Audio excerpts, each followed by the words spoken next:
Hello friends, Shashi Agrawal channel के अंदर मैं डॉक्टर शशि अग्रवाल आप सबका स्वागत करती हूँ और आशा करती हूँ कि आप सब लोग जो हैं हेल एंड हार्टी हैं। आज का जो हमारा सब्जेक्ट है that is the organisation behaviour और जिसके अंदर हम लोग करेंगे इमोशंस एंड मूड का सेकेंड पार्ट, जिसके अंदर we will understand from where the emotion, what are the sources of emotion and moods. और उसी तरह ही हम देखेंगे कि जो इमोशन एंड मूड्स हैं इसके ऊपर क्या कंस्ट्रेंट्स हैं और उसी के साथ ही कुछ इम्पॉर्टेंट जो टर्मिनोलॉजी जैसे इमोशनल लेबर है उसको अंडरस्टैंड करेंगे। इसके रिटन नोट जो हैं वो भी जैसे ही हमारा टॉपिक ये ख़त्म हो जाएगा तो उसके बाद वो मेरे ब्लॉग पे शेयर हो जाएंगे। उसका लिंक जो है डिस्क्रिप्शन बॉक्स के अंदर भी दे दूँगी मैं, ताकि आपको कोई इनकन्वीनियंस ना हो, क्योंकि इसके बाद जो नेक्स्ट वीडियो है वो होगा थ्योरीज ऑफ इमोशंस और इमोशन और मूड जो है ऑर्गेनाइजेशन की जो परफॉर्मेंस है उनके साथ क्या रिलेशन है उसको हम थर्ड वीडियो के अंदर जो है अंडरस्टैंड करेंगे। तो प्रीवियस वीडियो के अंदर मैंने आपको इमोशन एंड मूड्स के अंदर डिफरेंस बताया था, इमोशन का मतलब क्या होता है, मूड्स का, और उसी तरह इफ़ेक्ट का मतलब बताया था, डिफरेंस भी बताया था। और उसी तरह वहाँ पे मैंने इसके जो है जो जनरल एस्पेक्ट्स जो थे वो भी इमोशन एंड मूड्स के आपको बताए थे। तो इमोशन जो है फीलिंग्स होती हैं, बहुत गहराई तक फीलिंग्स होती हैं। इमोशन आती intense feeling that are directed at someone और समथिंग, जो किसी के ऊपर या किसी चीज़ के प्रति हम शो करते हैं। इमोशन होती है कि किसी चीज़ के बारे में हम किस तरह से फील करते हैं। अब हमने जो है एग्ज़ाम की बहुत अच्छी तैयारी की है लेकिन हम वहाँ पे फेल हो जाते हैं, तो डेफिनेटली वहाँ पे हमारा जो इमोशन होता है सैड एंड डिजेक्टेड होता है। और उसी तरह क्या होता है कि अगर हमें पता चलता है कि हमने यूनिवर्सिटी टॉप कर दी है तो डेफिनेटली हम खुशी के मारे चीखने चिल्लाने लग जाते हैं। तो that is the emotion, how a person feels about something that is triggered by some specific events. Mood जो होती है ये फीलिंग होती है, ये इमोशन से कम गहराई में होती है और इसका जो इम्पैक्ट होता है काफ़ी लंबा होता है इमोशन के मुकाबले में। इमोशन तो किसी चीज़ के साथ ट्रिगर होते हैं, तो ये मूड जो होते हैं ऑब्जेक्ट ओरिएंटेड नहीं है। जैसे आप मॉर्निंग में उठते हो तो आप कहते हो कि आज मेरा मूड जो है आई एम फीलिंग लो, तो वो सारा दिन चलता है। तो इफ़ेक्ट जो एक जनरल टर्म है जिसके अंदर बहुत सारी फीलिंग्स आ जाती है जो हम एक्सपीरियंस करते हैं। वो इमोशन भी हो सकती है, मूड्स भी हो सकती हैं। अब देखो, जो इमोशन और मूड्स है, कोई भी ऐसा देखो व्यक्ति नहीं है जो इमोशन और मूड्स को डिपिक्ट नहीं करता। जब हम खुश होते हैं, देखो कुछ लोग होते हैं कि बहुत उसको एक्सप्रेस करते हैं।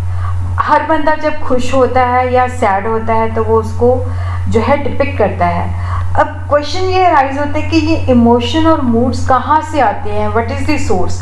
तो रिसर्चर ने जो है इनके जो सोर्स हैं वो रिसर्च के द्वारा जो है ट्रेस आउट किए हैं।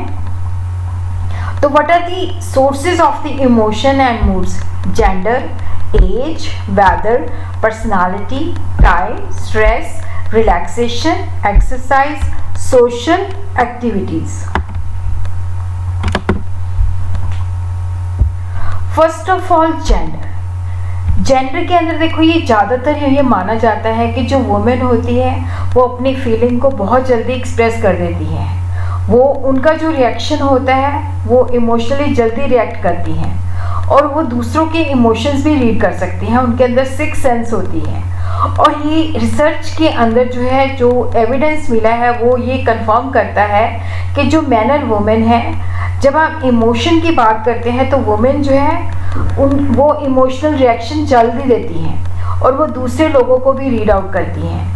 वुमेन जो है नॉन वर्बल पैरालिंग्विस्टिक क्यू, जो बॉडी जो कोई इंसान कहता नहीं है बस जो उसके सिक्स सेंस है वो भी अंडरस्टैंड कर सकती है, वो वुमेन के अंदर जो है ज़्यादा होती है, जो नॉन वर्बल लैंग्वेज को भी वो अंडरस्टैंड कर लेती है।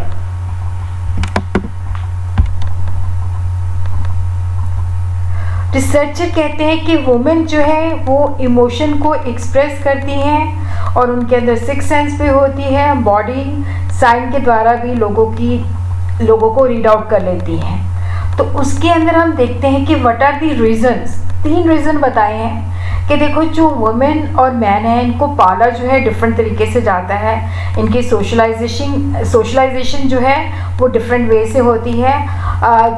जैसे इंडिया के अंदर जो व्यक्ति है, जो मैन है, उसको बताया जाता है कि तू टफ है, ब्रेव है, तो नेचुरली उसका अपने इमोशंस के ऊपर पूरा कंट्रोल होता है। वुमेन जो होती है उसको soft, nurturing, caring, loving, affectionate इस तरह से सोशलाइज किया जाता है। तो वुमेन के अंदर ये इनबिल्ट कैपेसिटी होती है कि वो दूसरों को रीड कर सकती है, अपने इमोशन को एक्सप्रेस कर सकती है। तो वुमेन को जो होता है ये भी होता है कि मुझे सोशल अप्रूवल, मतलब जो भी वो चीज़ें करती हैं तो उसको सोशल अप्रूवल ज़्यादा चाहिए होती है, और वो पॉजिटिव इमोशन, नेगेटिव इमोशन जो है मैन के मुकाबले में जो है वो जल्दी रिएक्ट करती है। और उसी तरह हम देखते हैं एज का। जनरल बिलीफ ये है कि जो यंगर पीपल है they experience more extreme and generally positive emotion as compare to older people. देखो जो यंगर जनरेशन होती है वो भी अपने जो इमोशन है उसको बहुत जल्दी एक्सप्रेस कर देती है। अगर खुशी होती है तो वो नाचने लग जाते हैं, और अगर कोई उनको बैड न्यूज़ मिलती है तो वो मतलब रिएक्ट करते हैं। वो अपने इमोशन को ओल्डर लोगों की कंपैरेटिवली जल्दी जो है एक्सप्रेस करते हैं। मेन रीज़न ये होती है कि जो यंगर जनरेशन है उसके अंदर यूथफुलनेस होती है, और वहाँ पे जो है वो अपनी जो उनकी जो रिक्वायरमेंट होती है, हाई नीड फॉर अचीवमेंट होती है। और जो रिसर्च है वो कहती है कि जो एल्डर पीपल होते हैं उनके अंदर नेगेटिव फीलिंग कम होती है, जितने कि यंगर जनरेशन के अंदर जो है नेगेटिव फीलिंग, इमोशंस ज़्यादा होते हैं। और जो एल्डर लोग होते हैं उनका जो पॉजिटिव इमोशन है उनके अंदर पॉजिटिविटी ज़्यादा होती है, और जो इमोशंस होते हैं वो पॉजिटिव होते हैं और उनका इम्पैक्ट लंबा होता है। तो इसके पीछे रीज़न ये बताया क्योंकि जैसे जैसे देखो हम मैच्योर होते जाते हैं तो हम चीज़ों को, उसके कॉन्सिक्वेंसेस को अच्छी तरह से अंडरस्टैंड कर सकते हैं, तो अपने इमोशंस को हम काफ़ी कंट्रोल कर सकते हैं। और उसी तरह क्या है कि जैसे जैसे देखो जैसे जैसे व्यक्ति की एज जो है बढ़ती जाती है तो नेगेटिव इमोशन की जो गहराई है वो कम होती जाती है, क्योंकि उसके अंदर मैच्योरिटी लेवल जो है आ जाता है। अब पर्सनालिटी जो है that also influence the emotion and moods. Personality, हर एक बंदे की जो पर्सनालिटी है वो यूनिक होती है, तो पर्सनालिटी के बेसिस पे हमारा एक सर्टेन सेट ऑफ बिहेवियर होता है, सोचने का नज़रिया होता है, इमोशन दिखाने का भी नज़रिया होता है। रिसर्च कहती है कि जो ज़्यादातर देखो कुछ अगर वो इस तरह की पर्सनालिटी है तो वो अपने इमोशन और मूड्स को ज़्यादा एक्सप्रेस करते हैं। अब देखो कुछ लोग जो इंट्रोवर्ट होते हैं वो ज़्यादा कूल होते हैं। अब जैसे हम महेंद्र धोनी की बात करें तो वो कूल नेचर का माना जाता है, वो अपने इमोशंस को पब्लिकली एक्सप्रेस नहीं करता। तो based on the personality people are classified into different personality. Introvert होते हैं जो रिजर्व होते हैं, जो लोगों के साथ मिक्स नहीं होते, वो अपने इमोशंस एक्सप्रेस नहीं करते। एक्सट्रोवर्ट होते हैं जो सोशल होते हैं, लोगों की कंपनी उनको चाहिए होती है, तो वो खुल के अपने इमोशन को एक्सप्रेस करते हैं। और उसी तरह type A and type B personality होती है। जो ए टाइप पर्सनालिटी है देखो वो अपने इमोशन को ज़्यादा एक्सपीरियंस करती है, मूड्स उनके चेंज होते रहते हैं और एक्सप्रेस भी करते हैं। जिन लोगों का इमोशनल स्टेबिलिटी होती है देखो उनके अंदर पॉजिटिव जो है इमोशन ज़्यादा होते हैं, नेगेटिव इमोशन जो होते हैं वो कम होते हैं। और उसी तरह हम देखते हैं टाइम का भी क्या रोल है, हफ्ते का कौन सा दिन है, और शुरुआती जब सुबह उठते हैं उस वक्त हमारा मूड कैसा होता है, या सुबह के वक्त किस तरह की फीलिंग होती है। देखो जनरली हम लोग 5 दिन हफ्ते में काम करते हैं, मंडे टू फ्राइडे, और जब देखो फ्राइडे ख़त्म होता है, सैटरडे संडे आता है, उसके बाद मंडे को जाना पड़ता है, तो वहाँ पे हमारा जो लो स्पिरिट होती है, लो फील करते हैं हम, क्योंकि मंडे को लगता है, क्योंकि 2 छुट्टियों के बाद जब मंडे को वापस जाते हैं तो बिल्कुल भी काम करने को मन नहीं करता, तो वहाँ पे जो स्पिरिट होती है जो वो लो फील होता है। बट जैसे जैसे क्या होता है कि हम जैसे जैसे वीक बीतता जाता है तो वहाँ पे हमारी स्पिरिट जो है हाई स्पिरिट बनती जाती है, और वीकेंड के आने पे तो हमारी और भी जो है कि अब छुट्टी आने वाली है तो वहाँ पे हम रिलैक्स फील करेंगे।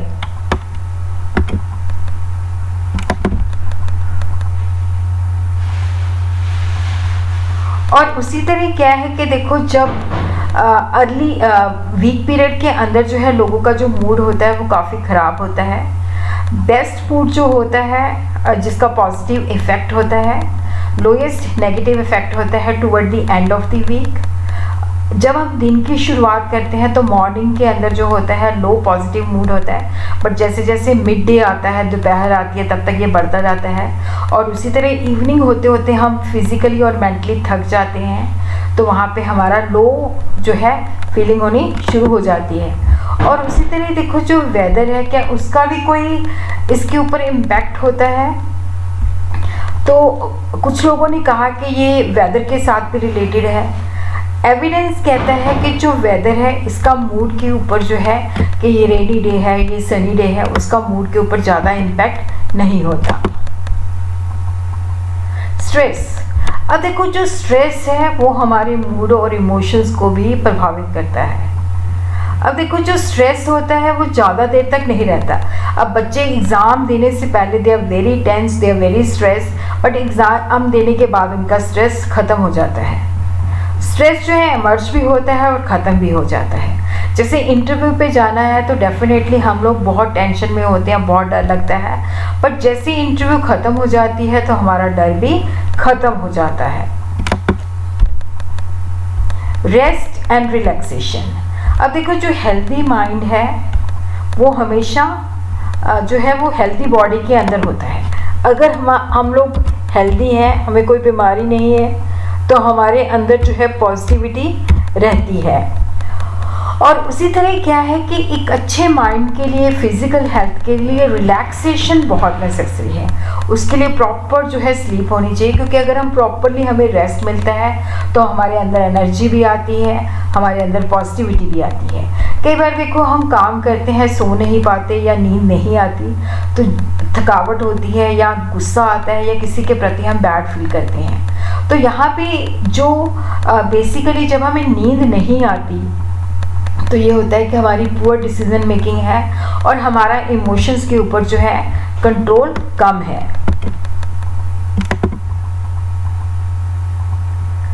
और एक्सरसाइज, देखो एक्सरसाइज जो है that is also called a sweat therapy, क्योंकि ये लोगों की जो है स्पिरिट को बेसिकली इन्हांस करती है। क्योंकि जब हम एक्सरसाइज करते हैं तो हमें काफ़ी रिलैक्सेशन भी मिलती है और पॉजिटिव मूड भी पॉजिटिव होता है। और उसी तरह क्या होता है कि देखो एक्सरसाइज का इम्पैक्ट उन लोगों के ऊपर बहुत ज़्यादा स्ट्रांग होता है जो डिप्रेस्ड होते हैं, क्योंकि जब वो एक्सरसाइज करते हैं तो एक्टिविटी करते हैं तो उनका नेगेटिव मूड जो होता है पॉजिटिव मूड के अंदर कन्वर्ट हो जाता है। सोशल एक्टिविटी, अब देखो जो मैन है वो सोशल एनिमल है, वो लोगों की कंपनी उसको चाहिए। तो जितना हम सोशल एक्टिविटीज़ के अंदर अपने आप को बिजी रहते हैं उतना ही हमारा पॉजिटिव मूड जो है डेवलप होता है। अब क्वेश्चन ये राइज होता है कि किस तरह की सोशल एक्टिविटी। अब देखो जो सोशल एक्टिविटी जो एक्टिव है, हम कहीं एक जगह से दूसरी जगह जाते हैं तो उससे एनर्जी बूस्ट होती है।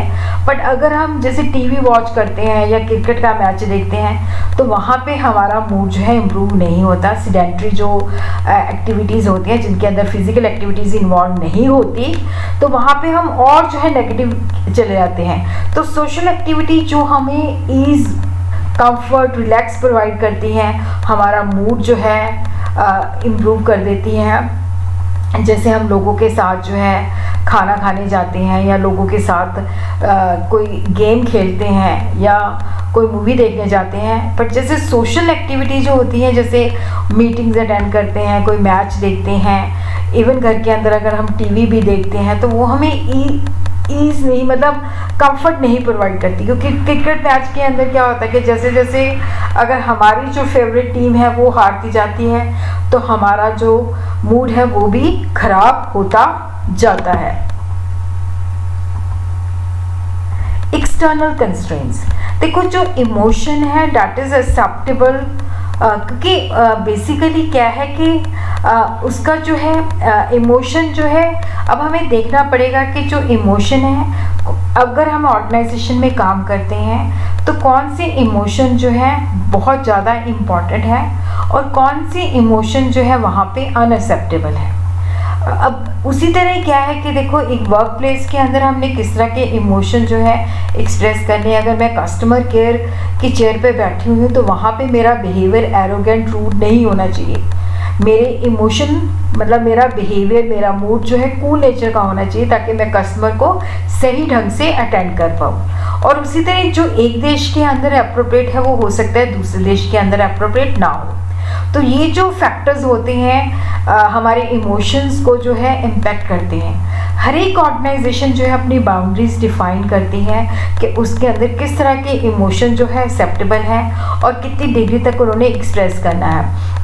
जैसे हम एरोप्लेन के अंदर सर्व करते हैं तो वहाँ पे देखो जो फ्लाइट अटेंडेंट्स होते हैं बहुत कूल होते हैं, स्माइलिंग हमें देते हैं, हमारी प्रॉब्लम को सुनते हैं।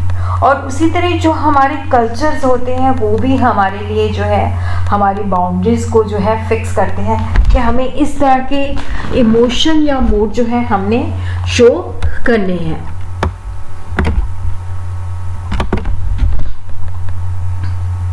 इमोशनल लेबर, जब हम ऑर्गेनाइजेशन में देखो काम करते हैं, क्योंकि हर एक एम्प्लॉय जब ऑर्गेनाइजेशन में काम करता है वो फिज़िकली भी काम करता है, दिमागी रूप में भी काम करता है। तो वहाँ पे नेचुरली फिज़िकली होता है कि जब हमारी बॉडी को फिज़िकली मूवमेंट करनी पड़ती है, मेंटल होता है जब हम कैलकुलेटिंग करते हैं, एनालिटिकल एबिलिटीज़ यूज़ करते हैं। तो वहाँ पे जॉब जो होती है वहाँ पे इमोशनल लेबर जो है वो भी करनी पड़ती है। इमोशनल लेबर जो है कि एम्प्लॉय जो है बेसिकली वहाँ पे जब हम देखो यहाँ पे बेसिकली कई बार क्या होता है कि जैसे सपोज कर लो आप किसी शॉप पे जाते हो, मैं आपको बताती हूँ शॉप का बंद होने का, शोरूम का टाइम है 8:30 बजे, आप 8 वो बंद करने ही वाला होता है, सामान उठा रहे होते हैं तो आप लोग चले जाते हो वहाँ पे शोरूम के अंदर एंटर कर जाते हो।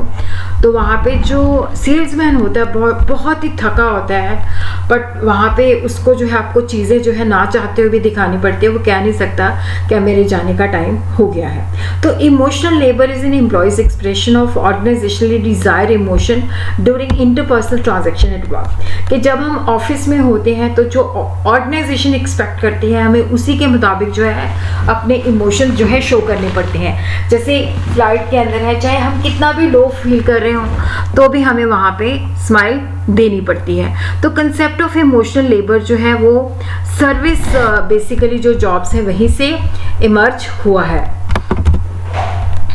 और एयरलाइन एक्सपेक्ट करती है कि जो उनके फ्लाइट अटेंडेंट हैं वो चेयरफुल होने चाहिए। और उसी तरह देखो जो ट्रू चैलेंज है कि जब एम्प्लॉयज़ हैं, देखो इमोशनल लेबर के अंदर क्या होता है कि जैसे सपोज कर लो मेरे अंदर कुछ फीलिंग और चल रही है, फ्रस्ट्रेशन की फीलिंग चल रही है, बट मेरे पास जो कस्टमर खड़ा है मुझे उसके साथ क्या है कि उसको पॉजिटिविटी शो करनी है। मेरे अंदर से है कि मैंने इसको नहीं अटेंड करना, बट मुझे फिर भी उसको अटेंड करना पड़ा है, उसको स्माइल देनी पड़ी है।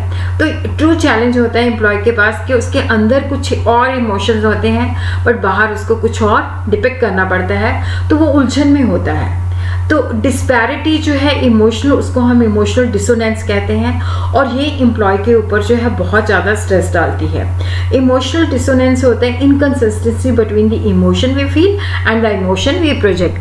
अब अंदर से होता है कि मैं इसके थप्पड़ लगा दूँ, ठीक है, बट बाहर से होता है कि इसके साथ पोलाइटली बात करनी है, इसके साथ बिल्कुल भी जो भी ये बोलता है इसका ओवर रिएक्ट नहीं करना। तो ये इमोशनल डिसोनेंस है, inconsistency between the emotion we feel and the emotion we project. तो यहाँ पे बेसिकली अगर हम ये इमोशनल डिसोनेंस को अगर हम रिमूव नहीं करते तो इससे एम्प्लॉय जो है काफ़ी इमोशनली एग्जॉस्ट हो जाएगा, उसके ऊपर काफ़ी स्ट्रेस आ जाएगा। इमोशनली लेबर जो है that is the key component of the job performance. तो यहाँ पे हम देखते हैं फेल्ट वर्सेस डिस्प्लेड इमोशन। तो यहाँ पे जो एम्प्लॉय है उसके अंदर उलझन पैदा हो जाती है। कई बार देखो हमें ऐसे लोगों के साथ भी काम करना पड़ता है जिनको हम टॉलरेट भी नहीं कर सकते। बट उनके साथ हमें पोलाइटली सब कुछ करना पड़ता है। तो हम कह सकते हैं कि जो इमोशंस हैं इसको हमें सेपरेट करना पड़ेगा। फेल्ट इमोशन जो हमारी एक्चुअल इमोशन होते हैं, जो हम फील करते हैं। डिस्प्लेड इमोशन जो होते हैं वो होते हैं जो हम शो करते हैं बाहर की दुनिया को। अब देखो, जो ऑर्गेनाइजेशन है वो चाहती है कि भाई इस तरह के आपने इमोशन शो करने हैं। अगर कस्टमर आता है तो उसको आपने ऐसा लगना चाहिए कि आप उसको वेलकम कर रहे हो, स्माइल दे रहे हो, मतलब ये इमोशंस आपने डिस्प्ले करने हैं और ये इस जॉब के लिए एप्रोप्रिएट है। जो इफेक्टिव, देखो कई बार जो इफेक्टिव मैनेजर्स होते हैं उनको पता होता है कि वो जब एम्प्लॉय को नेगेटिव परफॉर्मेंस एवेल्युएशन देते हैं तो बहुत सीरियस होते हैं और उस वक्त अपना गुस्सा भी छुपा लेते हैं जब उस व्यक्ति को प्रमोशन दे दी जाती है, जब उनके सजेशन जो है माने नहीं जाते।